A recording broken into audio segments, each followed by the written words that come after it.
Welcome everybody to the Minnesota Twins franchise here on MLB The Show 18. In a long baseball season, rarely do you single out singular games as being bigger than others. But we're at that stage of the season now where that's happening. And today, we're set to meet the Cleveland Indians, the team we've been fighting for first place with all season. And today, the winner takes over temporary home of first place. We've held on to this spot for a very long time. We've looked like the AL Central champions for most of this year.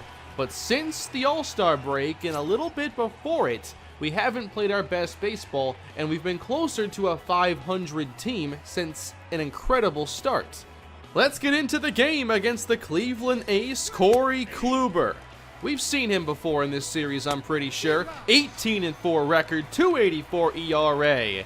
He's an outstanding pitcher with Cy Young potential, and he gets off to a pretty good start, getting a strikeout, and then Goldschmidt gets a ground ball to short, and a rare miscue there by Lindor leads to an error in the Twins' first base runner, but you still gotta get the ball in play here or take a walk. Kluber attacking the strike zone against Miguel Sano, and they get into a bit of a battle here. Full count, foul pulled down the line by Sano. Next pitch into the seats behind home plate. Another one fouled away. Low to Sano, a 10-pitch walk. So back-to-back base runners reach for Minnesota. And next up you get Nelson Cruz with a 2-0 count. Driven out to deep right field. Over the head of the right fielder. One run will score.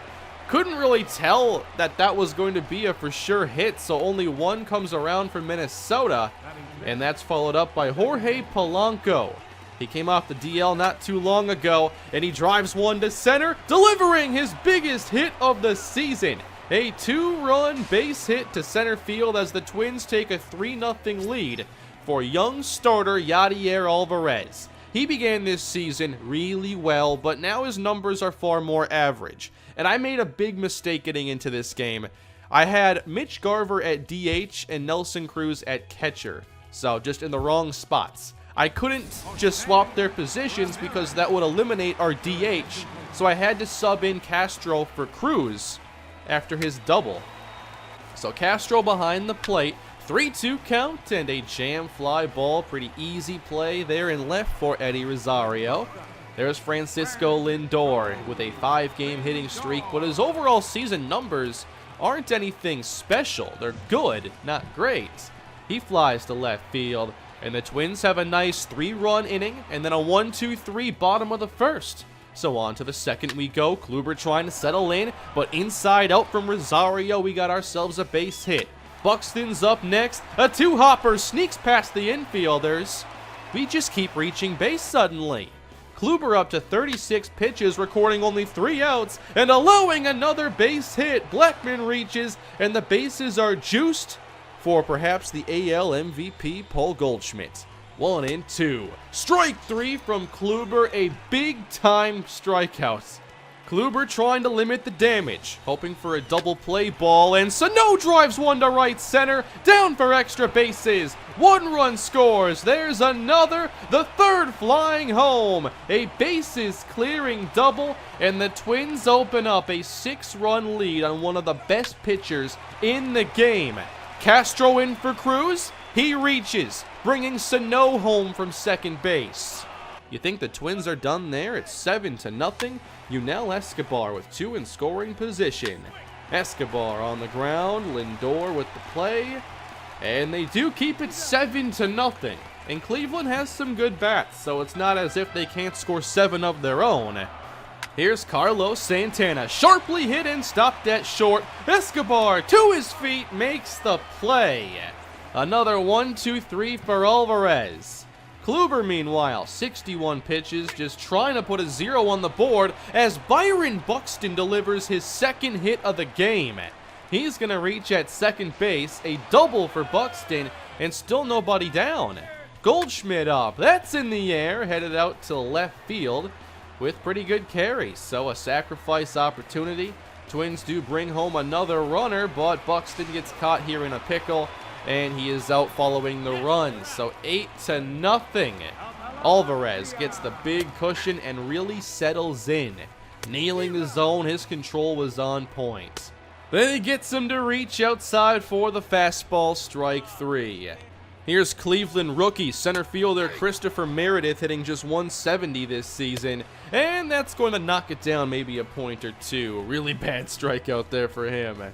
Alvarez cruising into the 4th as Cleveland did get a 0 on the board, going to their bullpen, Kluber only lasting a few innings, and Alvarez could not be stopped. Strikeout after strikeout, and then a grounder up the middle. Still no hits for Cleveland through 4, and Alvarez keeping his pitch count in a really good spot. He doesn't have as much stamina as other starters, so now that his control is getting better, it's really taking his game to a new level.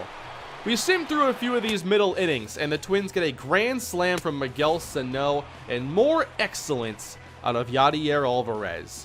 Just an unreal performance. Cleveland just keeps walking up to the dish just to walk back to the dugout disappointed.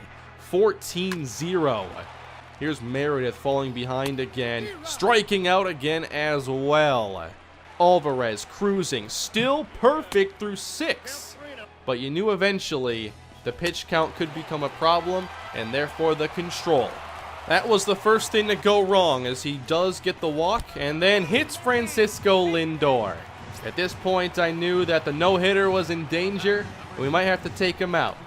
1 down, grounder right side, it's playable, and the double play is turned, keeping the no-hitter there for Yadier Alvarez, trying to hang on to it with 5 outs to go, and Carlos Santana, see you later. Cleveland breaks the shutout, they end the no-hitter. It's a disappointing day, but at least they're not letting the Twins have a historic day. Minnesota still wins and takes this series 2 out of 3 from Cleveland. I think that I should have gone to the bullpen, though, and gone for a combined no-hitter. It's just, when a pitcher's in there doing what Alvarez was, it's hard to take him out until he makes a mistake. Definitely something I've never done before. But how about what we did to Corey Kluber today? It reminds me of Season 1 against Chris Sale when we took him back-to-back out home runs. Today was a big day for Minnesota, but the season continues on here in late August. September call-ups right around the corner. We dropped the first game to Detroit, and ultimately the series 2-1, and that takes us back home to face the Boston Red Sox. Paul Goldschmidt at the dish, trying to win it here in the 9th inning. It's a tie game. And Goldschmidt gets a fly ball in the air to center. This one's going back, and it will not end the game, but it sure came close. Miguel Sano up next, and he'll drill this to left field. Good swing on the inside breaking pitch. Next up, Mitch Garver, 3-0 count, and he'll draw a 4-pitch walk. Game-winning run in scoring position, and here is Jason Castro. He falls behind to Otero, but takes the changeup low and a fastball on the outside. 2-2, back up the middle, getting through, and the Twins will not test it. Bases loaded, 1 down for left fielder Eddie Rosario, hitting .239 on the season, hitless in this game, but a chance to deliver another big Twins win. And he gets ahead in the count, 2-0, but then takes the fastball he needed to drive. 2-1, shot foul, now an even count. Rosario fouls back a fastball, battles here with Otero. Yet another 2-2 pitch. And this one's hammered. Deep right field. Eddie Rosario. Walk-off grand slam, and the Twins win. Every game down the stretch means a little extra. And these games that come down to the final innings need to go our way. Games like this will help us stay on top of the division. What a way to capture the victory over the Boston Red Sox, Eddie Rosario. You never know who's going to be in the spot to make the big hit or the big defensive play.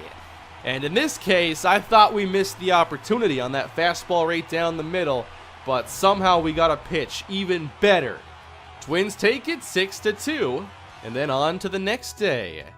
Boston Red Sox continue the series. Chris Sale on the mound in this one, and we go again to the late innings, Twins trying to take another. This time we're down 1 against closer Craig Kimbrell, so a little harder of a situation. Paul Goldschmidt falling behind, but then gets the count full and ends up walking. A very patient at-bat, he reaches. They gotta settle down Kimbrell a little bit, and then drilling Palka. I don't think it works. Bases loaded in the 9th for the 2nd straight night, and Polanco pops up infield fly. Now the Twins gotta get a hit from Byron Buxton. What a chance to turn things around. The average is up to 206. 1-1. Fastball in there from Kimbrell, and down to his last strike. Buxton, breaking pitch, skied to shallow right. Caught and game over. So this one didn't go our way. A lot of close games here, games that could go either way. We've just got to find a way to win most of them.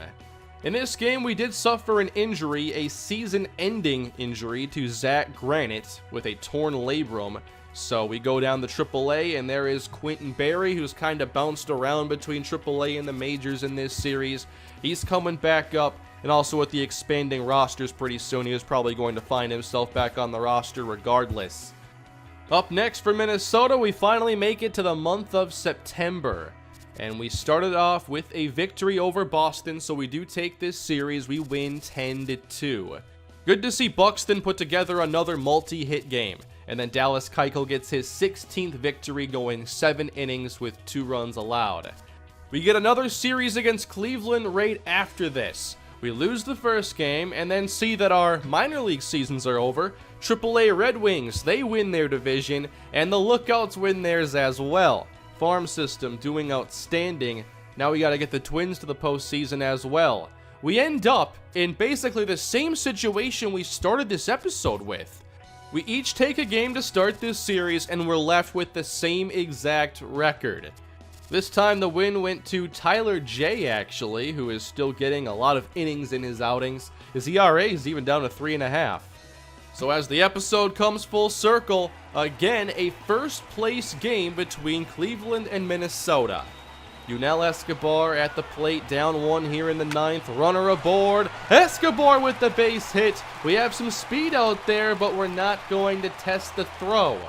We get Paul Goldschmidt up, a chance to win it, and he chops it to short. Play at second, they turn 2 and end the game. So after the walk-off grand slam, we missed 2 chances late, and now the Twins fall into 2nd place in the AL Central. Still a fair amount of games to go, and keep in mind, we end our season with 4 games against Cleveland. I'm guessing that series decides everything at the end. So our goal right now is to put us in a good position for that last series of the year, as we have fallen into 2nd place. We'll pick up the series next episode against the New York Yankees, and I have to think about who we're going to call up. The players that make the most sense to me are the players that already had their option used this year when I sent them from the majors to AAA after spring training. I don't think that you use up multiple options in one season anyway. So Gary Tadano, Nick Gordon, those players make a ton of sense to come up. I don't think I want to bring up a bunch of players. I just don't think we need to. But I think those players make a lot of sense. Right now, we're a game and a half behind Cleveland. Not a huge deal right now, as long as we don't go on some kind of a long losing streak. We have 2 tough road series up next, so that might be tough, but then a couple easier home series. We also get Toronto, and we know how good they are. So there's a lot that's going to happen between now and the end of the season. This last month is going to be wild. I don't think we're going to focus much on the minor league teams. I feel that we have before and that we've done their playoff stuff. Right now, things are so intense with the Twins, I want to focus on them. So let me know who you think should be called up now to finish out our roster going into our late season push. And I will see you all next episode. It will be later this week. Thank you all for the support here on the channel. Please smash that like button if you enjoyed the video. Subscribe if you haven't done so already. And check out my Miami Dolphins franchise on Madden 19 as well as the Kalispell Dynasty. See you all next time and have a great day.